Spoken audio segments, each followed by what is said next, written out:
امیر حمزہ کا ایمان لانا کوئی معمولی واقعہ نہیں تھا۔ جس طرح مسلمانوں میں خوشی کی لہر دوڑ گئی تھی تو کفار کے اندر یہ خبر ایک بجلی بن کے گری، تو وہ بھی دار الندوہ میں بیٹھے اور سوچنے لگے کہ اب کیا کیا جائے۔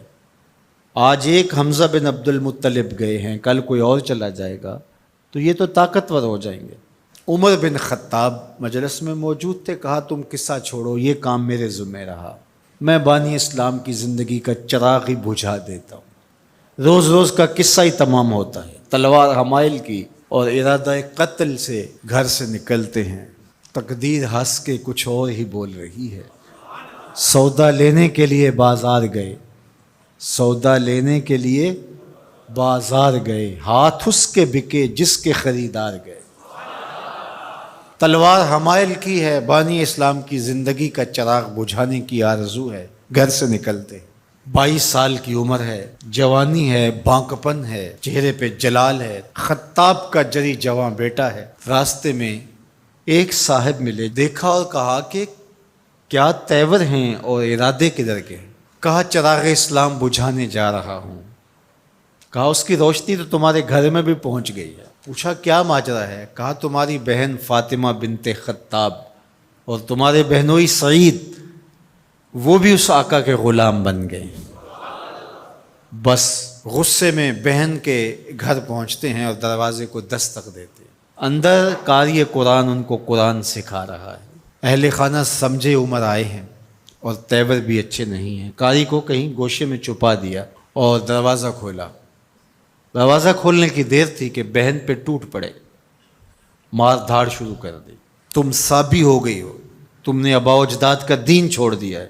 مار مار کے ان کو لہو لہان کر دیتے ہیں۔ تو بہن بولتی ہے عمر سنو، تم خطاب کے بیٹے ہو نا، میں بھی خطاب کی بیٹی ہوں، میں بھی اپنے موقف سے ہٹنے والی نہیں ہوں۔ حیرت زدہ ہو جاتے ہیں کہ اس عورت کے اندر یہ بجلیاں کیسے آ گئیں؟ تو سوچنے لگے اور کہا اچھا جو تم پڑھ رہے تھے مجھے بھی سناؤ۔ کہا تمہیں پہلے غسل کرنا ہوگا۔ عمر بدن دھو رہے ہیں، میرا رب دل دھو رہا ہے۔ اتنے میں قاری قرآن کے ورق لے کے آ گیا اور تلاوت ہوتی ہے، طٰہٰ ما انزلنا علیک القرآن لتشقیٰ، اے 14ویں کے چاند محبوب، ہم نے قرآن اس لیے نازل تو نہیں کیا تھا کہ آپ مشقت میں ہی پڑ جائیں۔ تلاوت ہوتی جا رہی ہے، عمر کی آنکھوں سے آنسو ٹپکتے چلے جا رہے ہیں۔ کہا عمر کی عمر برباد ہو گئی، چلو مجھے حضور کی چوکھٹ پہ لے چلو۔ اللہ اکبر۔ دار ارقم میں حضور تشریف فرما تھے، تلوار اس طرح حمائل کی ہوئی ہے اور اسی حالت میں حضور کی دہلیز پہ جا رہے ہیں۔ دروازے کے سوراخوں سے دیکھا صحابہ نے، کہا کہ عمر آ رہے ہیں، تلوار ہے ہاتھ میں۔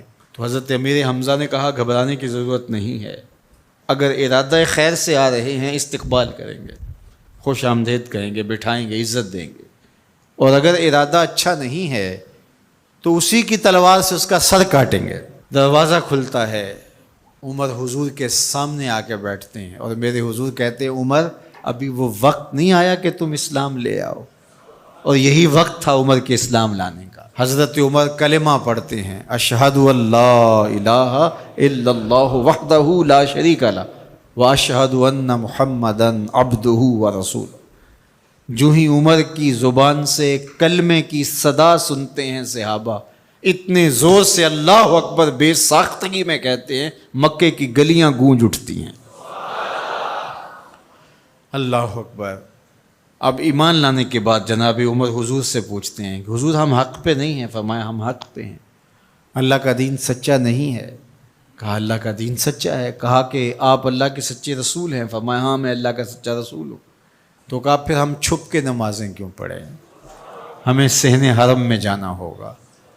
مسلمانوں کی 2 صفیں بنتی ہیں، 20 افراد کی، ایک صف کی قیادت حضرت عمر کرتے ہیں، ایک صف کے آگے حضرت امیر حمزہ چلتے ہیں، درمیان میں میرے حضور ہیں، اور صحن حرم میں پہنچ کے رب کی نماز ادا کی جاتی ہے۔ حضرت عبداللہ ابن مسعود رضی اللہ تعالیٰ عنہ فرماتے ہیں عمر کا اسلام لانا مسلمانوں کے لیے عزت کا سبب بنا، وقار کی علامت بن گیا۔